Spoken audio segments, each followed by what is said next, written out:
Bismillah, Assalamualaikum warahmatullahi wabarakatuh. Salam sejahtera untuk kita semua. Adik-adikku sekalian, saya Andi Sudimas Sulaiman, Gubernur Sulawesi Selatan, mengucapkan selamat datang dalam program Smart School Dinas Pendidikan Provinsi Sulawesi Selatan. Hari ini adik-adik sekalian akan mengikuti pembelajaran hybrid dalam program Smart School. Aplikasi Smart School adalah sebuah pendekatan dengan tetap mengedepankan sebuah pendidikan dengan digital approaching, untuk kemudian mengedepankan kualitas dan mutu pendidikan yang diterima siswa secara seragam di seluruh wilayah Sulawesi Selatan, termasuk di pelosok-pelosok. Program ini bukan hanya memberikan kepada adik-adik sekalian pengalaman belajar yang baru, namun juga memberikan fasilitas kebutuhan dengan fitur bermanfaat seperti rekaman video pembelajaran yang dapat diulang, trik-trik penyelesaian soal, ujian-ujian, serta sarana konsultasi pembelajaran dari guru-guru terbaik di Sulawesi Selatan.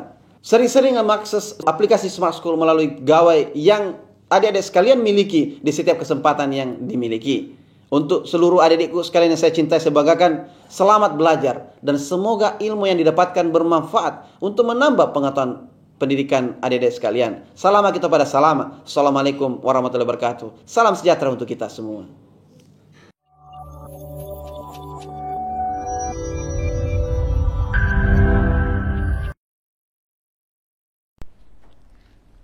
Assalamualaikum warahmatullahi wabarakatuh. Apa kabar anak-anakku semua di penjuru Sulawesi Selatan? Saya Imran Rosyadi. Kali ini kita akan mempelajari pelajaran biologi dengan materi perkembangan dan pertumbuhan pada hewan.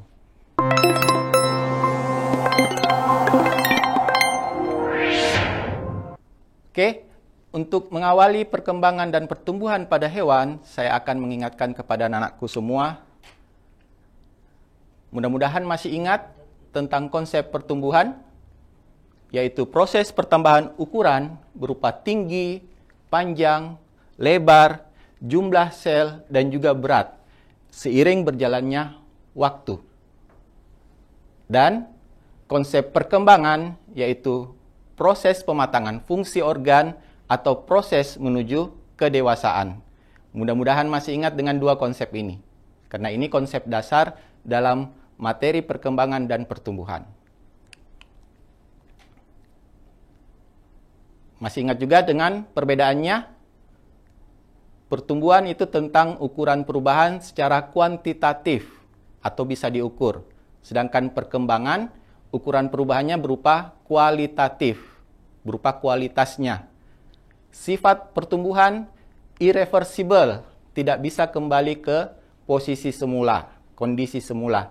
Sedangkan perkembangan sifatnya bisa kembali ke kondisi semula. Nah, perbedaan penyebabnya, pertumbuhan disebabkan oleh pembelahan sel, dan perkembangan disebabkan oleh diferensiasi dan spesialisasi dari sel tersebut. Masih ingat ya? Mudah-mudahan konsep-konsep ini tidak dilupakan karena ini konsep inti dari materi pertumbuhan dan perkembangan. Oke, kita masuk pada pertumbuhan dan perkembangan pada hewan atau pada manusia. Di sini Bapak akan jelaskan dua fase, yaitu fase embrionik dan untuk pertemuan berikutnya ada fase pasca embrionik. Untuk fase embrionik, mohon dicatat sedikit. Fase ini dimulai dari terbentuknya sigot sampai berkembang menjadi yang disebut namanya embrio. Jadi perubahan dari sigot sampai berkembang menjadi embrio. Kata kuncinya dari sigot sampai embrio. Ini yang disebut fase embrionik. Kemudian fase ini terjadi selama masa embriogenesis atau sebelum individu tersebut dilahirkan. Jadi untuk manusia tentunya proses ini terjadi waktu masih dalam rahim, masih dalam kandungan. Ini gambaran singkat terkait fase embriogenik mulai dari sigot.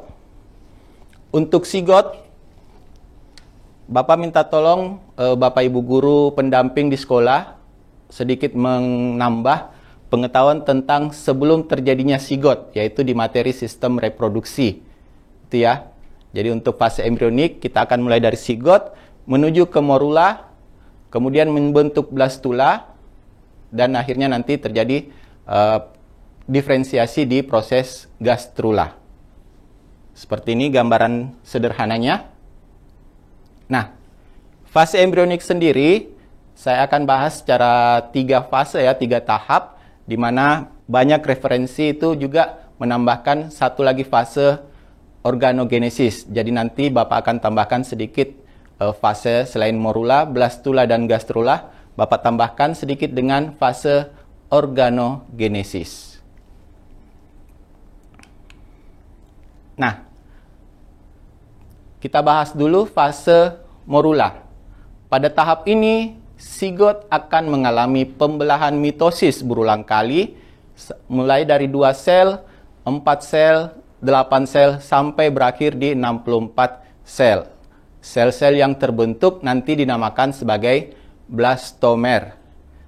Ya, saat berjumlah 64, blastomer akan berkumpul dan membentuk bola sel yang tidak berongga, seperti buah arbe, dinamakan sebagai morula. Bapak akan garis bawahi beberapa kata kuncinya. Di sini ada pembelahan mitosis, berakhir di 64 sel.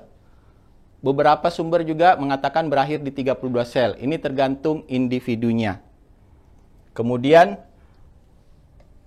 belum berongga ya. Pada fase ini morula belum berongga, tidak berongga. Jadi, Bapak ulangi kata kunci dari fase morula, pembelahan mitosis, karena di sini terjadi pembelahan sel berulang kali, mulai dari 2, 4, sampai kelipatannya mencapai 64 sel.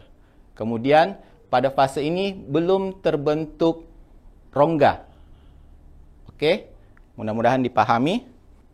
Fase yang kedua, setelah tahap fase morula, perkembangan sel itu akan membelah diri sehingga membentuk sebuah bola. Jadi pada fase blastula sudah terbentuk sebuah bola, rongganya berisi cairan dan kita kenal sebagai tahap blastula, atau beberapa buku, beberapa referensi menyebutkan blastulasi. Nah, rongga bagian tengah blastula dinamakan blastosol. Sedangkan tahap pembentukan blastula disebut blastulasi. Kata kunci dari tahap ini atau fase ini yaitu bola sel berongga,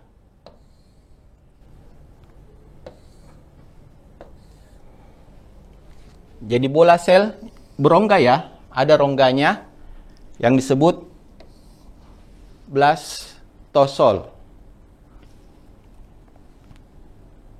Bisa anak-anakku catat di rumah? Saya ulangi, kata kunci di fase blastula adalah terbentuknya bola sel yang berongga. Pada morula tadi belum berongga. Pada blastula sudah berongga dan berisi cairan. Itu ya. Pada bagian tengah, rongga dari blastula ini disebut sebagai blastosol. Nah, ke fase yang ketiga setelah morula dan blastula, yaitu fase gastrula. Nah, pada fase ini, embrio sudah mulai terbentuk dan mulai menghasilkan 3 lapisan embrionik, yaitu ektoderm, mesoderm, dan endoderm. Sekali lagi, kata kunci dari fase ini, embrio telah terbentuk,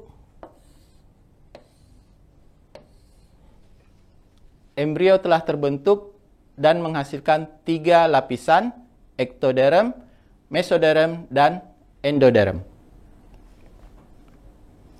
Bisa dipahami ya? Ektoderm, endoderm, dan mesoderm. Ini yang blastopor tadi, rongganya. Oke.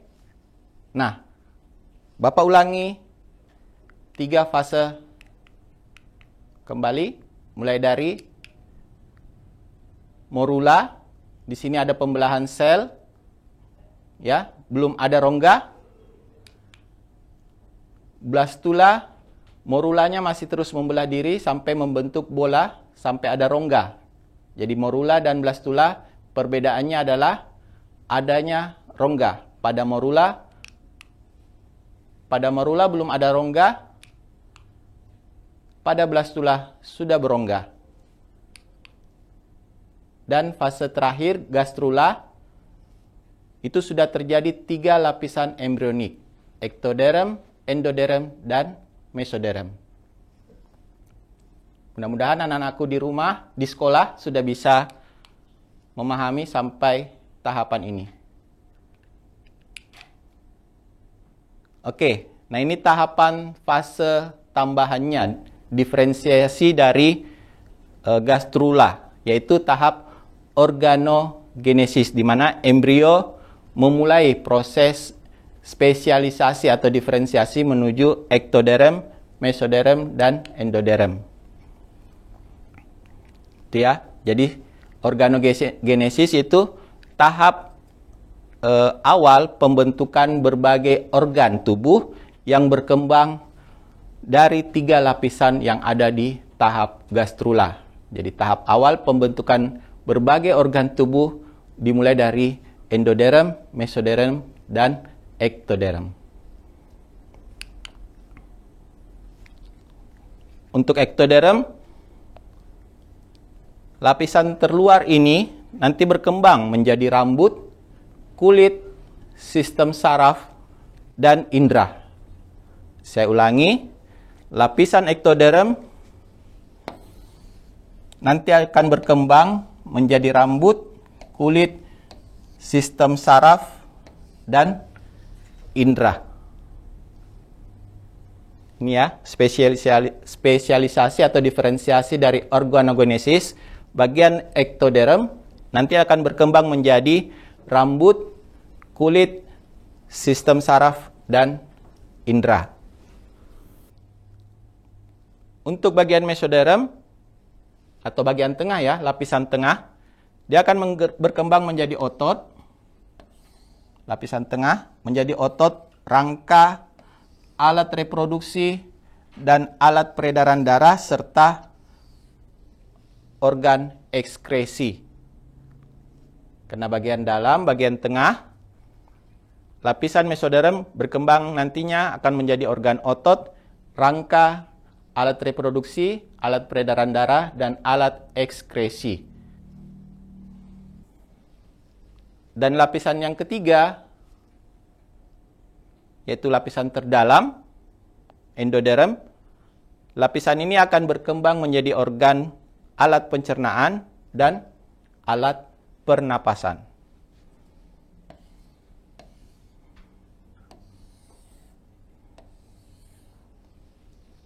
Oke, mudah-mudahan anak-anakku di sekolah bisa mencatat kata kunci dari organogenesis. Untuk materi tambahan dan latihan soal, anak-anakku bisa mengakses di quizzes.com. Dengan kode, saya sudah setting ini bisa jalan otomatis. Buat anak-anakku di sekolah mungkin bisa scan barcode-nya di sisi kiri, ataukah yang sudah biasa pakai quizzes bisa langsung masuk di 473-63805. Buat yang tidak bisa mengakses di quizzes, setelah ini kita akan latihan sedikit soal ya. Kemudian kita masuk fase tanya jawab. Untuk interaksi di quizzes, nanti Bapak akan respon setelah pembelajaran di Smart School ini selesai. Nah, untuk latihan soal yang pertama, sama halnya yang tampil di quizzes buat yang bergabung di quizzes. Latihan soal pertama, salah satu fase pertumbuhan dan fase perkembangan pada hewan adalah proses di mana zigot membelah menjadi 2 sel sampai 64 sel, sehingga membentuk kumpulan sel yang menyerupai buah arbei. Fase yang dimaksud adalah, mudah-mudahan anak-anakku masih ingat, jawabannya tentunya karena ada pembelahan dan kumpulan sel, atau bisa juga disebut kumpulan sel merupa buah arbei. Jadi kata kunci dari soal ini, anak-anakku bisa langsung mengarah ke morula. Itu ya. Jadi fase morula, fase yang terjadi pembelahan. Oke. Oke, untuk latihan soal yang kedua, masih soal yang mudah. Nah, fase embrionik terdiri dari beberapa tahapan secara berurutan. Nah, ini urutannya jangan sampai salah. Urutan yang benar terkait hal tersebut adalah apakah A, morula dulu, metagenesis, gastrula, diferensiasi dan organogenesis. Ini metagenesis sudah salah karena ini fase pasca embrionik. Ini ya, diferensiasi mirip dengan gastrula. Jadi baru 2 jawaban yang benar. Untuk yang B, morula, blastula, gastrula menuju organogenesis. Saya rasa itu gampang sekali, itu ya. Anak-anakku bisa langsung jawab sesuai urutannya. Jadi, urutan fase embrionik tidak boleh tertukar. Mulai dari morula dulu, pembelahan sel, blastula terbentuknya rongga sel, gastrula mulai diferensiasi sampai proses organogenesis.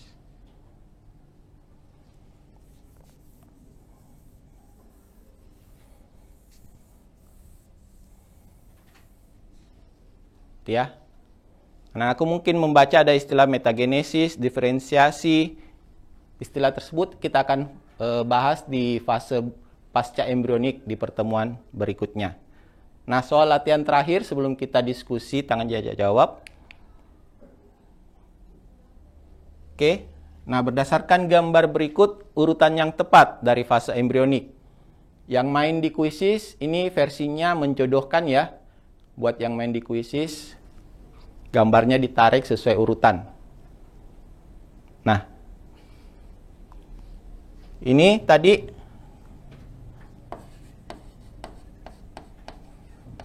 gastrula, yang B karena ada rongga, blastula, dan C itu morula. Sesuai urutan, morula dulu, baru blastula, kemudian gastrula. Jadi jawaban yang benar untuk latihan soal yang ketiga ini yaitu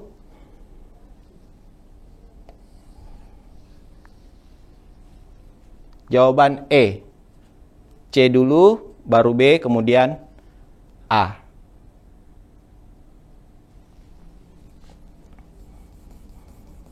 Bagaimana buat anak-anakku yang berinteraksi di kuisis, mudah-mudahan tidak menemukan kendala.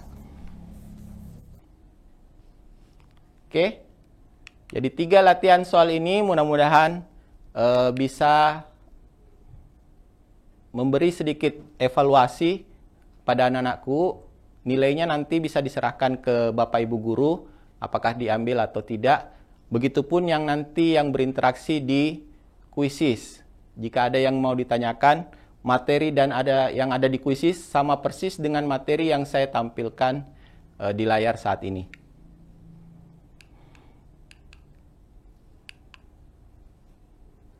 Oke, saya rasa itu pengantar untuk materi kita kali ini. Untuk part keduanya, fase pasca embrionik, karena materinya ini agak panjang, nanti tidak bisa digabung dengan fase embrionik. Kita akan ketemu di pertemuan berikutnya.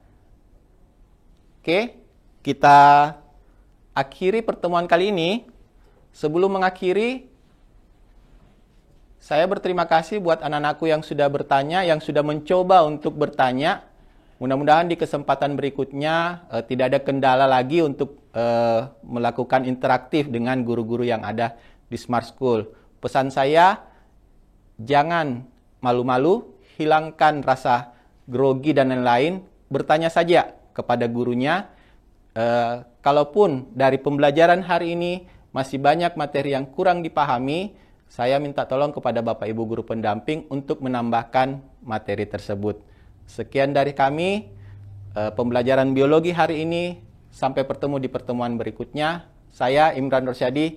Wassalamualaikum warahmatullahi wabarakatuh.